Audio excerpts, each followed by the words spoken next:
Welcome to Hannity. The Obama administration and Israel in a war of words. I'm Kimberly Guilfoyle in for Sean tonight. After the United Nations passed a resolution last week condemning Israeli settlements, earlier today, Secretary of State John Kerry lectured and criticized America's ally in a foreign policy speech. Take a look. Friends need to tell each other the hard truths, and friendships require mutual respect. The United States did, in fact, vote in accordance with our values, just as previous U.S. administrations have done at the Security Council before us. They failed to recognize that this friend, the United States of America, that has done more to support Israel than any other country, this friend that has blocked countless efforts to delegitimize Israel, cannot be true to our own values or even the stated democratic values of Israel. And we cannot properly defend and protect Israel if we allow a viable two-state solution to be destroyed before our own eyes. Here is a fundamental reality. If the choice is one state, Israel can either be Jewish or democratic. It cannot be both. And hours later, Israeli Prime Minister Benjamin Netanyahu responded to Secretary Kerry. Watch this. I must express my deep disappointment with the speech today of John Kerry. A speech that was almost as unbalanced as the anti-Israel resolution passed at the UN last week. Secretary Kerry paid lip service to the unremitting campaign of terrorism that has been waged by the Palestinians against the Jewish state for nearly a century. What he did was to spend most of his speech blaming Israel for the lack of peace. Israelis do not need to be lectured about the importance of peace by foreign leaders. Israel's hand has been extended in peace to its neighbors from day one, from its very first day. President-elect Donald Trump is also weighing in. Israel's been treated very, very unfairly by a lot of different people. You look at resolutions in the United Nations, you take a look at what's happened.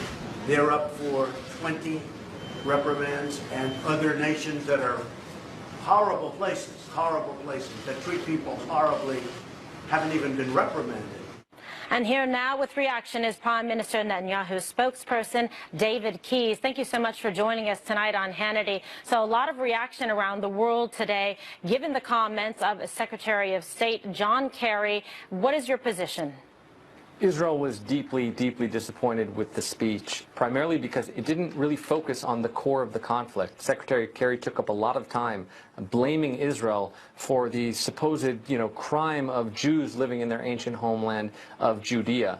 But the actual core of the conflict remains this persistent Palestinian refusal to accept a Jewish state in any boundaries. And this comes after the Obama administration colluded with the Palestinians really behind Israel's back to pass this absolutely anti-Israel resolution that actually calls the Western Wall, if you can believe it, occupied Palestinian territory, the place where Jews have been and prayed towards for thousands of years. So I think what really needs to be asked of this administration is, will they veto any future resolution in their remaining time in office in the Security Council against the state of Israel, as this resolution was? It's a shame that the world's attention is not focused on Palestinian hate speech, on the refusal to accept any Jewish state in the Middle East, because if we can refocus the world's attention on that, I believe we can make true progress towards peace between Israel and the Palestinians. Now, given these stunning international developments for the Middle East here,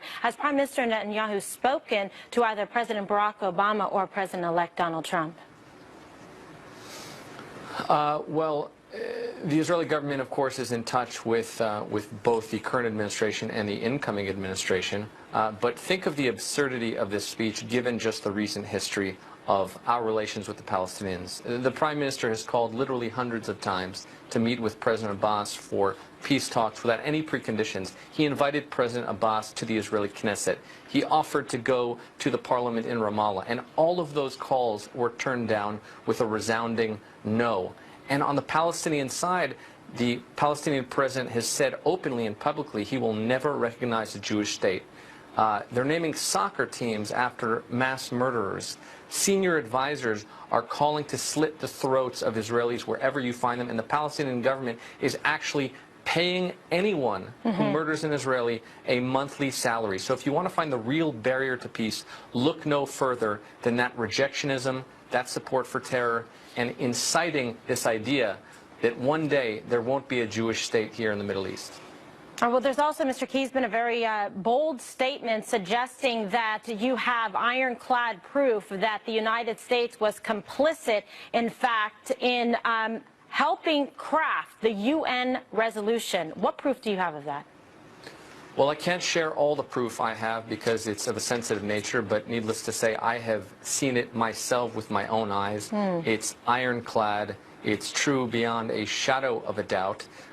There was a recently released transcript out of Egypt. I haven't read through the entire transcript, but it confirms, it tallies with what we have seen and understood from sources in the Arab world, that the United States was largely behind this push at the UN, this anti-Israel resolution at the Security Council. And it's a shame because it's a real abandonment of America's historic role protecting Israel at this deeply biased body that frankly delights in lambasting the Middle East one liberal democracy and doesn't quite have so much time for those hundreds of thousands of Syrians who have been butchered just in the last few years.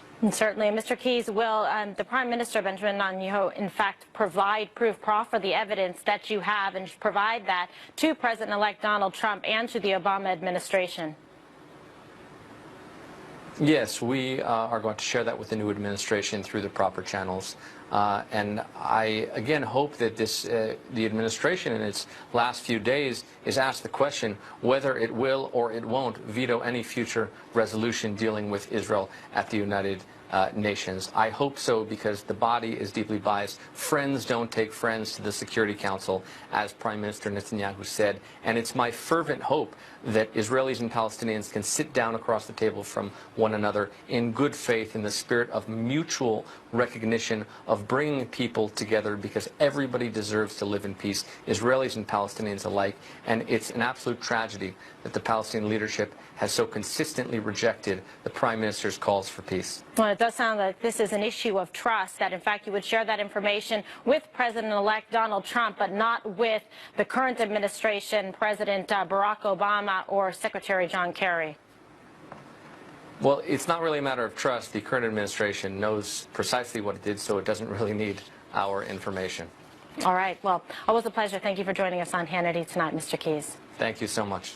And here now with more reaction is the author of Ally, Deputy Minister for Diplomacy in Israeli Prime Minister Netanyahu's office, Ambassador Michael Oren. Ambassador, thanks for joining us tonight.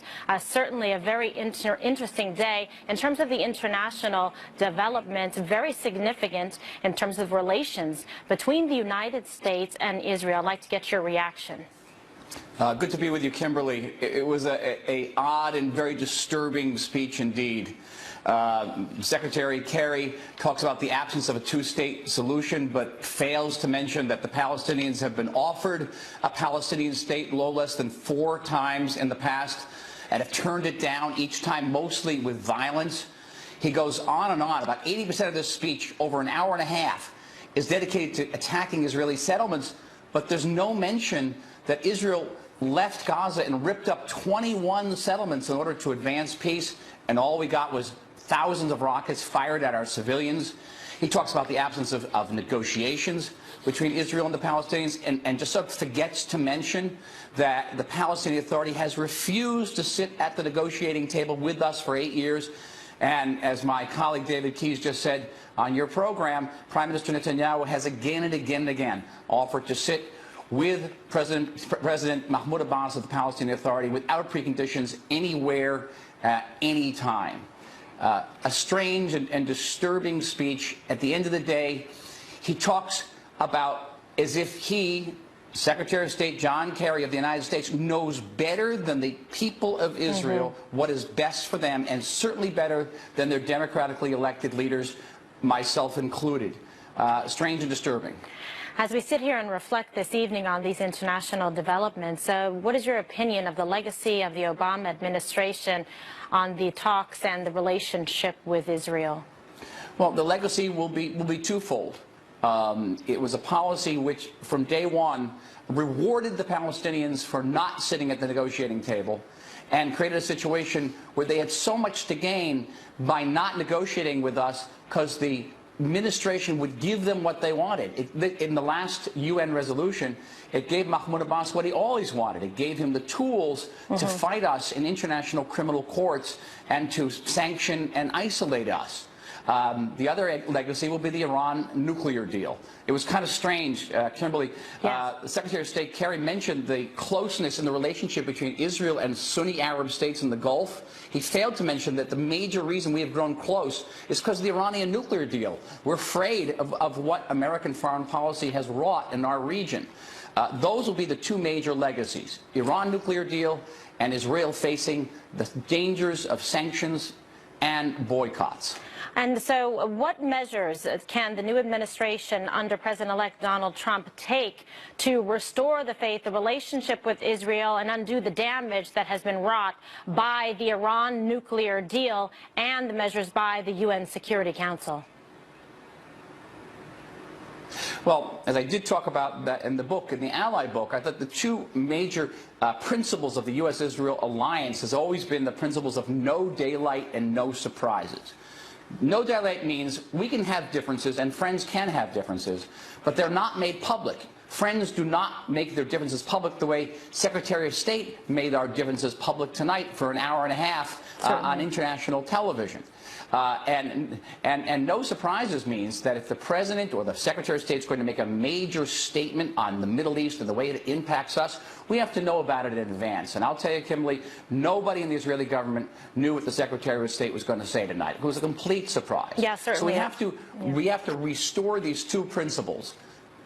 The President-elect can come into office and make it clear that if anybody tries to boycott or sanctions the state of Israel, they're going to have to deal not just with Israel, they're going to have to deal with the United States of America. America remains the world's most powerful and the most financially robust power.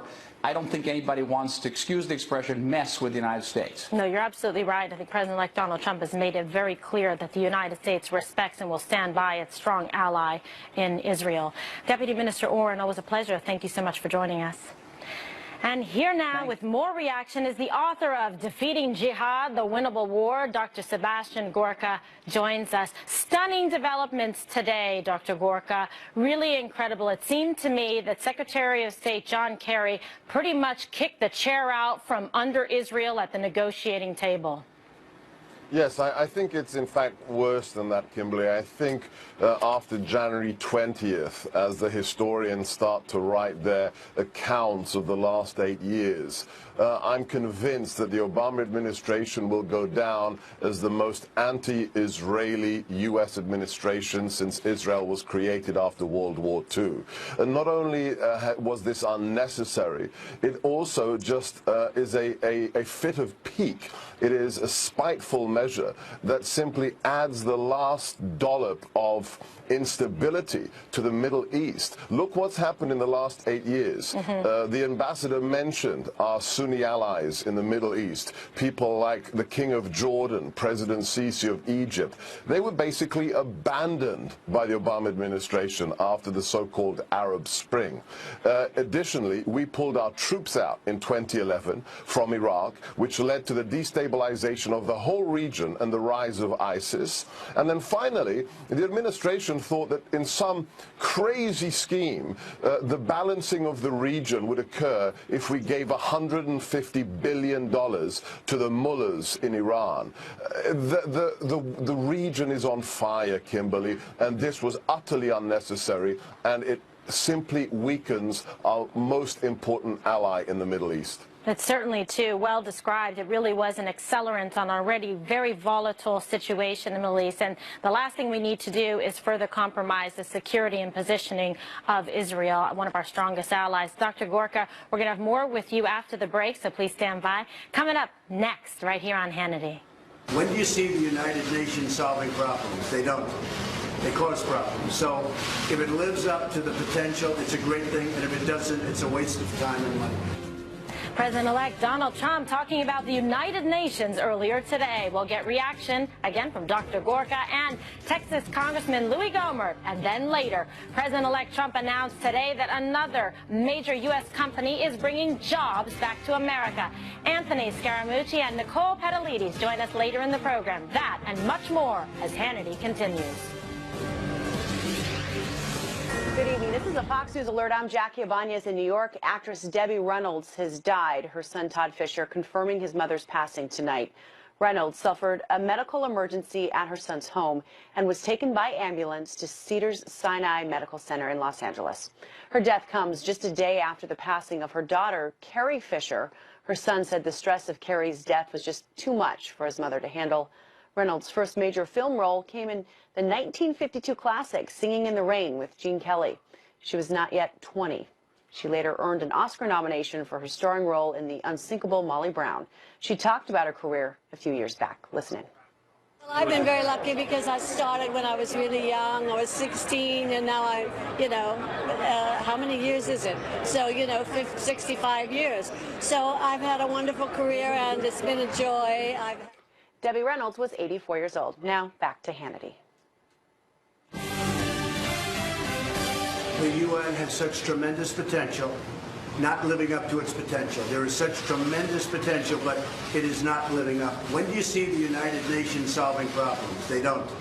They cause problems. So if it lives up to the potential, it's a great thing, and if it doesn't, it's a waste of time and money.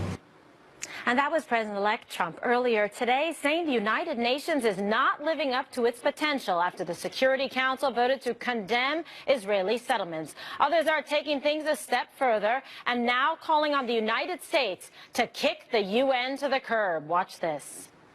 We're paying an organization that spends half its time, more than half its time, and energy and resources and bureaucracy trying to attack the only Jewish state on the planet, a tiny little speck, while genocide, mayhem, murder, terrorism is going on all over the world. It's good real estate in downtown New York City, and Trump ought to find a way to put his name on it and turn it into condos. I think we ought to get jackhammers, and we ought to jackhammer the whole thing off, float it into the East River, ask anybody who would like to host it to come pick it up, haul it off, and it'll be a lot easier to park in Manhattan after we get rid of it. All right.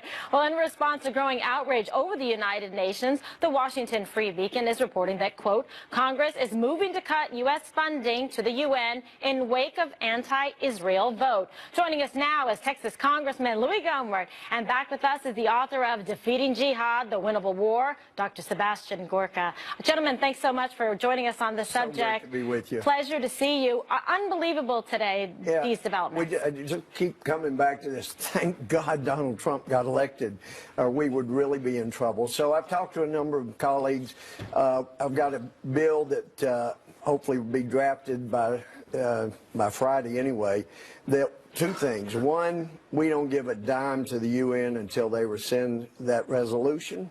And people are saying, oh, they'll never do that. Fine. They don't need our help to be anti-Semitic.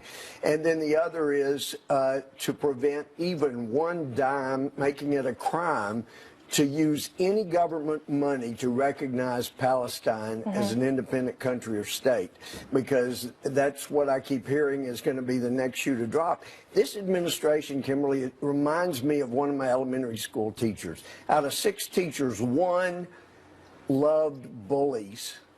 And she always supported the bullies over the victims. And that's what this administration does. Look at it. Who have they given more money than anybody? Right. Iran, the largest supporter of terrorism. And then you look at who they're supporting in this. The Palestinians that have wreaked havoc. And as people have said over and over, there's only one place where Muslims have complete freedom in the Middle East, and it's Israel. So they're our friends, and this is an outrage, but it is so consistent with this. And, these guys, you listen to Kerry, he lied when he talked about Genghis Khan. He lied when he threw somebody else's medals over in the White House. He's lied over and over again. The State Department lied about the attack at Benghazi being about a video, and now they're misrepresenting once again what's going on there, and we've got to stand up for Israel. This is such an outrage. And undermining Israel, our key ally. Dr. Gorka, why do you think the United Nations is so anti-Israel? Because of the politics that has taken it hostage in the last 30 years. Look, the UN made sense when it was created in San Francisco in 1945, after 60 million people were killed in World War II. With American leadership, it helped to stabilize the world. Look at the reaction to the Korean crisis. We deployed our forces there under a UN mandate. But it's failed in the last 30 years. If the UN really stood for peace and stability, then Yugoslavia wouldn't happen. Rwanda wouldn't have happened. The crisis of the Middle East and Syria wouldn't have happened. Look at one thing today, Kimberly. We now have 65 million refugees in the world. That's more than we had after World War II ended in 1945. The world is in chaos. The UN should be doing something about it because it isn't being led by the values of the founding of this republic, by the White House. We have the disaster that we have today. So the United Nations no longer serves the purpose for which it was created, quite simply. And right after the UN was created, of course, the United States, President Truman, a Democrat through and through, was the first international leader to recognize Israel as being an independent nation, and now they're wanting to give those places back. But on that note, Dr. Gorka, what can President-elect Donald Trump do, if you can give me a quick thing on this, to turn it around? Well, I think the statements he's already made are very, very clear. The UN as an institution will not be favored by the White House after January the 20th. Remember, we are the largest funder of this institution. Without our money, it simply cannot function. And the 10 nations that were behind this, outside of the current administration, will suffer, whether it is bilaterally, economically, or diplomatically. They will pay a price, and they should pay a price for basically what is a modern version of anti-Semitism. Could I throw in something? Yeah, real quick. The UN, I looked into this. Rockefeller provided that to the UN so long as it's used as the primary office of the UN. If we say they're no longer, or stop providing visas, stop allowing them to come, they'll have to move to Brussels or somewhere else, and that land cedes back to its source. So opens up a lot of new territory for New York. Something to check out. Gentlemen, thank you so much for joining us tonight. Thank you, Kimberly. And coming up, President-elect Donald Trump announced today that a major U.S. company will bring jobs back to America. Anthony Scaramucci from the Trump Transition and Fox Business's Nicole Petalides joins us next with reaction. And later. If I had run again and articulated it, I think I could have mobilized a majority of the American people to rally behind it. President Obama keeps taking shots at his successor, and now President-elect Trump is firing back. Matt and Mercedes Schlapp will have reaction, that and much more as Hannity continues. We are going to stand up for the American worker like nobody has ever stood up for that worker before. Our economic agenda can be summed up in 3 very beautiful words: jobs, jobs, jobs. That is why we're going to lower our business tax rate from 35% down to 15%, and you're going to see things happen. We're also going to eliminate job-killing regulations and lift the restrictions on the production of American energy, including shale, oil, natural gas, and beautiful, clean coal. You like the sound of that? Well, that was President-elect Trump sharing his economic vision for the country. And earlier today, the President-elect made this announcement. So we just had some very good news because of what's happening and the spirit and the hope. I was just called by the head people at Sprint, and they're going to be bringing 5,000 jobs back to the United States. They're taking them from other countries. They're bringing them back to the United States. And Massa and some other people were very much involved in that, so I want to thank them. And also OneWeb, a new company, is going to be hiring 3,000 people, so that's very exciting. Jobs, jobs, jobs. And joining us now with reaction from the Fox Business Network, Nicole Petalides, and the author of Hopping Over the Rabbit Hole, Trump Transition Team Executive Committee member, Anthony Scaramucci. Guys, thanks for being on Hannity tonight. This music to my ears when I hear jobs. Jobs here in America, jobs coming back to the country. Anthony, this was positive news today. Yeah, it's great news. It's symbolic in some ways, Kimberly, but the greatest part about it is that it's Mr. Trump prosecuting that agenda that he talks about. And so look for less regulation, simplified taxes, and higher wages for working class families and middle class America. And that'll start a whole virtuous circle of consumption, which I think will be terrific. All right, so you like these numbers that we're seeing recently as well? I do. I think that we've had jobs added, but we need to see it to be done better for the American people. And I think, and I believe that Trump really has it in his heart to do the best he can for all Americans. We've already seen him doing some of this before he even become president. We've seen it with Carrier, brought back 1,000 jobs. We've seen it with Ford. They were to be sending some of those jobs to Mexico. Now they're going to be staying in the States. And he's tough. He's tough across the board. But you mentioned less regulation. You mentioned cutting of taxes, infrastructure. That's a big one of his, and that's going to create a lot of jobs. Building tunnels, bridges, and really building up our infrastructure here in the States. And that will create a lot of jobs as well. I would say the most refreshing thing that I've seen working on the inside up at Trump Tower is the no-nonsense approach. You know, he's not looking for politicians and political paybacks and this sort of thing. He's like, okay, is this going to work for the American people, or is it not going to work for the American people? And if it works for the American people, then we're going to do this, and we're going to go full into it as hard as we possibly can. And so this is super refreshing to see. For the first time, Kimberly and Nicole, we have a business person at the top that's going to think like a business person to prosecute this agenda. Yeah, and then that's what I think people are enthusiastic about, Nicole, is that, like you said, this isn't a man who is waiting, in fact, to take office. He's actually taking meetings now, trying to make a difference, working every day that he can to move this economic agenda forward, taking the necessary steps. This is drain the swamp. Yeah. I think people are tired of politicians. That's one of the many reasons that he was elected to be our next president. People are tired of the same old garbage. They like the idea that first of all, he's a very hard worker. He's a very smart man. And he himself has said, listen, if it's not working, I'm going to change it. I'm going to change it. There's a lot of new people coming in very powerful positions under him. But if that's not working, he will make the alterations that he needs to do to be successful. Don't you agree? Yeah, I 100% agree. But I think that could be the only negative that Nicole's bringing up. He's working 22 hours a day, Kimberly. Right? I don't know how we can all keep up with him. No, it's really he has high expectations. We're I all think sitting there saying, okay, he's not drinking any caffeine either, right, I know. So he's revved up. He's high energy. He's high energy. And he brought a lot of optimism to the stock market. We've seen that. We've seen the Trump bump, the big rally. We might be hitting 20,000. Consumer confidence. Consumer confidence. To a 15-year high now. That's right. And the holiday shopping season is set up, though they haven't tallied it up, to be the best since 2005. So people are feeling some optimism and hope, and that in itself is worth a lot. Okay, now, so come January 20th, how do you think the markets will respond when it's official? Yeah, I think still favorable. I mean, listen, we've had a big run-up, so you know what markets typically do is they recede a little bit after big run-ups.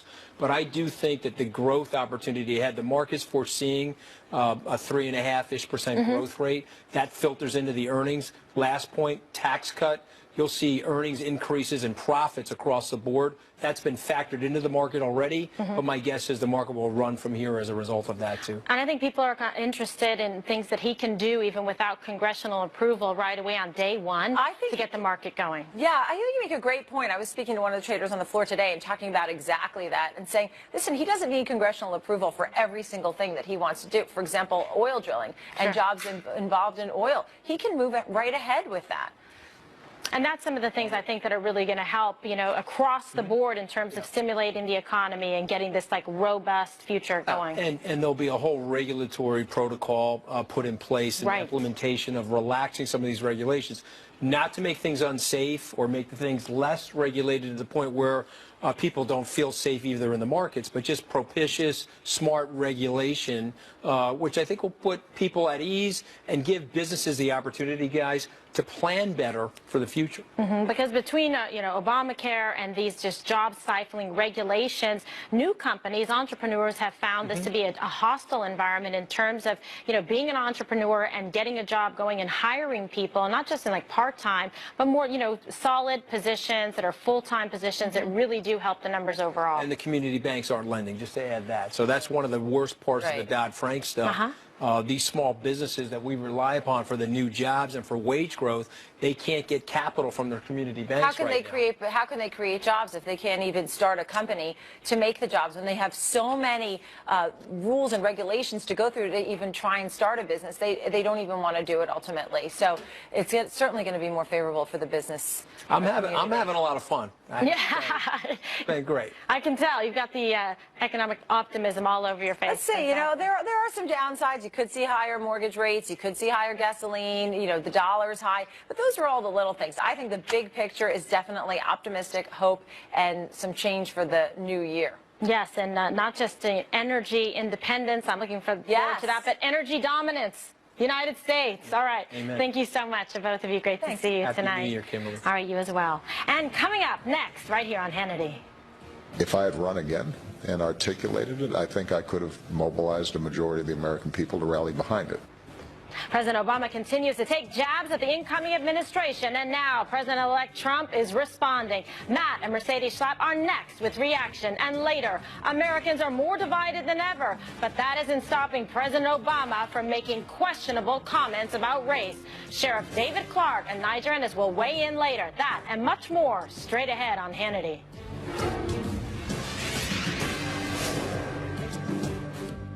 This is an American army. Forward march! Hold your ground. See?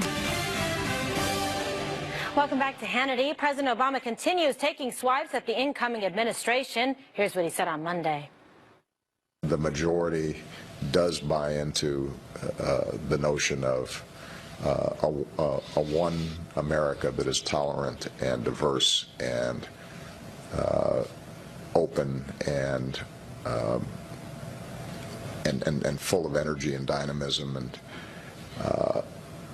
and the problem is it doesn't always manifest itself in politics, right?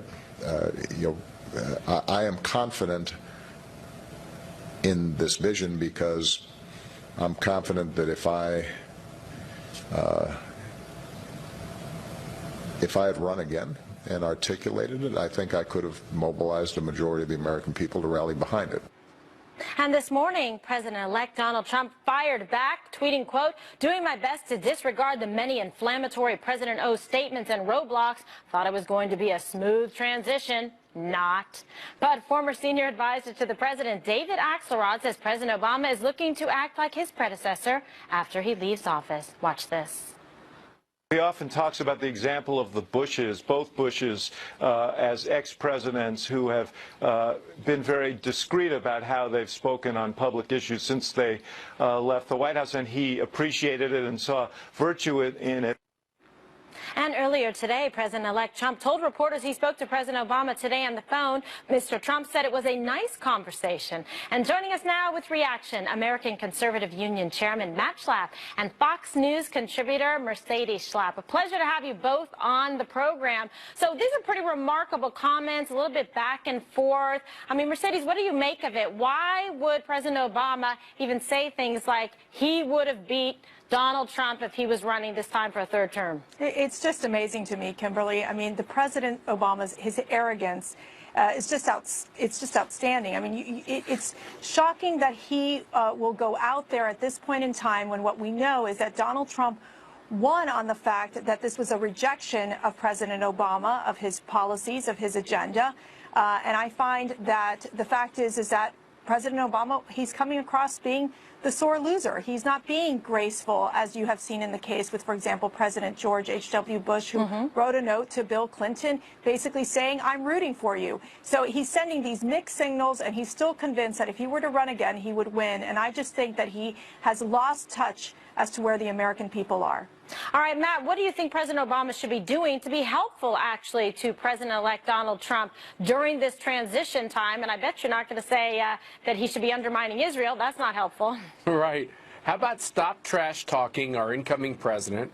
How about not working behind the incoming president's back to try to bind the administration on questions like Israel and so many other questions like these executive actions he's continuing to take? You know, he lectures Donald Trump on the fact that executive authority you should walk softly with it and be careful with it. At the same time, you know, he's got his phone and his pen, and to the last day of his administration, President Obama is going to push his agenda. He hasn't listened to the voters for 8 years. He's not going to listen to them over the course of the next several weeks. Yeah, it's really interesting, Mercedes. It seems there could be a real moment here, especially on the tail end of his administration, to leave, you know, with class and dignity, to not take these shots. And yet then you see President-elect Trump reacting with class and dignity, saying, okay, I spoke to him today. We had a nice conversation. It's unbelievable. It's like he's in the Oval Office with him meeting. That went well. And then as soon as President-elect Trump left, the parting shots came. I know, it's amazing. It's like President Obama's trying to build his own wall to ensure that his last-minute efforts, for example, between the abstaining the vote in the United Nations that was anti-Israel, the fact is that he's basically banning states from denying federal funding for Planned Parenthood, banning the Arctic and Atlantic Ocean and oil drilling. He's placing these obstacles in place to ensure that President-elect Donald Trump cannot be successful, or will have to basically push forward in many legal challenges in all these different cases. So I think it's what I find is that it's just so unfortunate. So he can say, President Obama can say that he had a positive conversation with Donald Trump, but it is hypocritical, Kimberly, when in fact what you're seeing is that he's trying to undermine President-elect Donald Trump. As we know, he should just move forward and allow the President-elect to be able to really have what we would consider a peaceful transition and a smooth transition. Yeah, absolutely. I mean, Matt, actions speak louder than words. Yeah, that's exactly right. Look, when Mercy and I came to the White House for President George W. Bush, the W's had been taken off our keyboards, our furniture had been busted up, the voicemail systems were laced with profane messages, and, you know, it was an unclassy way to transition from one president to the other. And I think President George W. Bush realized that and acted with class, because that's who he is, when President Obama won the presidency. And it's just a shame that President Obama can't seem to reach down inside and grab that same touch of class for this incoming president. All right, fantastic. And Mercedes, I'll give you the last word. Well, I think for President Obama, we've had these moments in history where you've seen this awkward transition of power. Obviously, President Obama is making it very difficult for Donald Trump. I think for Donald Trump, we're all looking forward to this inauguration. And let's see if President Obama actually shows up. We've seen cases in the past in history where we've seen presidents not show up. So this will be an interesting case. All right, and Mercy, you have my favorite name. That was my mother's name, Mercedes. Aww. And I went to Our Lady of Mercy Grammar School and Mercy High School. So there you go. But Matt, you're cool too. And you have mercy on us. Have mercy on us, indeed. And coming up, President Obama promised to unite Americans, but the country is more divided than ever when it comes to race. Sheriff David Clark and Niger Ennis are here next with reaction, that and much more as Hannity continues. Welcome back to Hannity. CNBC anchor John Harwood, who was outed by WikiLeaks for colluding with the Clinton campaign against Republicans, took some time yesterday to list why the Democrats suffered so many losses during President Obama's 2 terms in office. Harwood tweeted that one of the reasons was in part, quote, Obama's race amid white fear of cultural change. President Obama has also echoed the same type of sentiment over and over again. Watch this. If you accept the support of Klan sympathizers, if they say they really like what you're doing and you're kind of slow to denounce or separate yourself from them, that's what you're going to do when you're in office. He may up the ante in anti-Muslim sentiment, but if you look at what the other Republican candidates have said, that's pretty troubling too. You know, we've had to deal with racism or conflict between races, ethnic groups, new immigrants. That especially becomes a problem when the economy is not doing well, and so people feel stressed. And typically when people feel stressed, they turn on others who don't look like them. And join me now with reaction is Milwaukee County Sheriff David Clark and Tea Party Forward Chairman Niger Ennis. Gentlemen, thanks for being here tonight. I know it's really unbelievable, isn't it, Niger? Well, it's not only unbelievable, Kimberly, but it's a lie.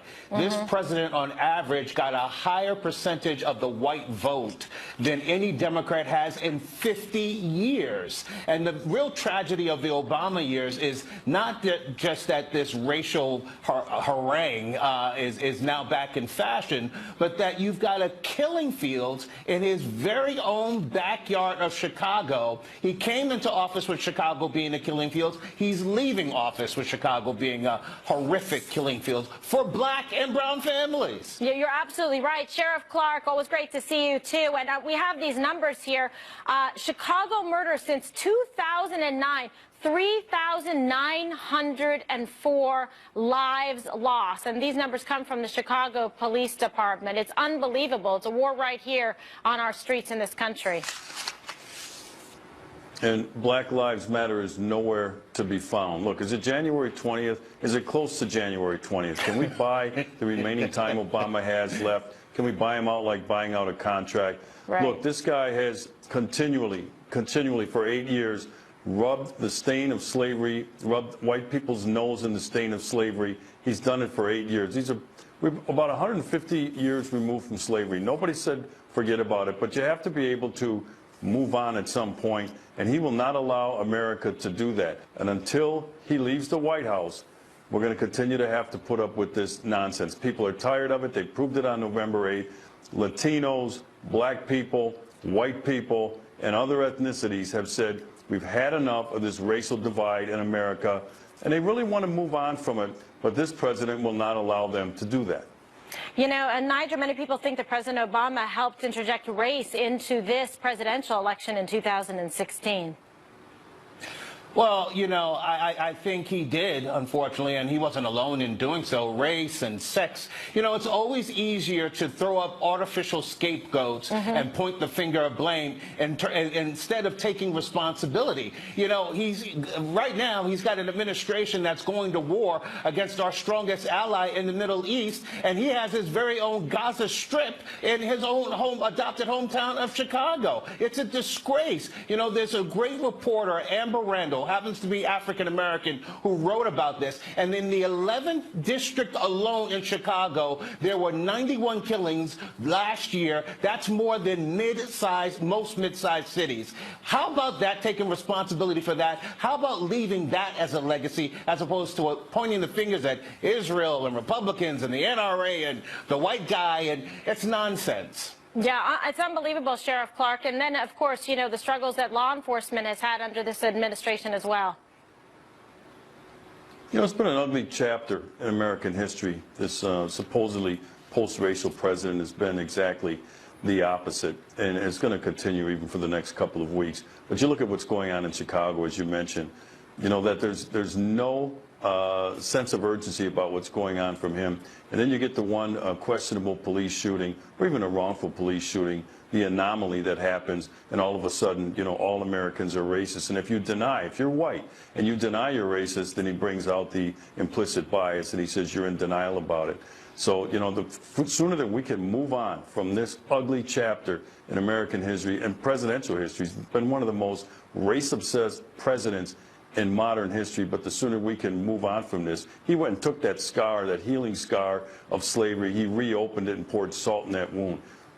People are tired of it. Like I said, they voiced their opinion of it on November 8th, but on his way out the door, he wants one last kick of sand in the face to the same people that elected him, many white people. Unbelievable. Gentlemen, such a pleasure to have you here with us tonight. We do thank you for your time. And coming up, we need your help with a very important question of the day. Stay with us.